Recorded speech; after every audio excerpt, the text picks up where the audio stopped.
Polres Aceh Utara kembali hadir di Gampong Lubek Pusaka, pedalaman Aceh Utara, membantu percepatan pemulihan pasca bencana banjir. Selain melakukan berbagai upaya pemulihan, personel juga melaksanakan pembangunan sumur bor guna mendukung ketersediaan air bersih bagi warga terdampak. Kehadiran ini diharapkan dapat meringankan beban masyarakat serta mempercepat pemulihan kehidupan sehari-hari pasca bencana.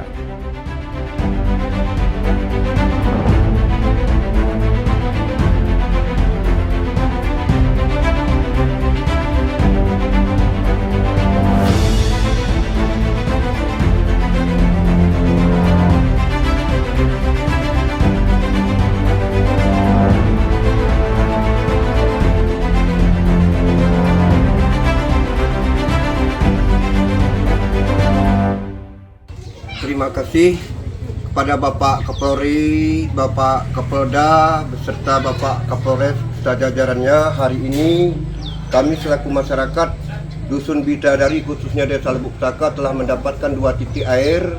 Yang pertama di lapangan poli dan beserta titik yang ini di samping masjid. Nah, mudah-mudahan telah dapat menyalurkan kepada masyarakat juga, dan juga kami pun dapat mengambil air wudhu untuk sholat sementara di Bali sebelum kami siapkan masjid kami gotong royong. Mudah-mudahan atas bantuannya telah ribuan terima kasih yang kami ucapkan telah dapat kami nikmati pada hari ini 2 titiknya air itu untuk kami gunakan air bersih untuk masyarakat khususnya Dusun Bidadari. Terima kasih.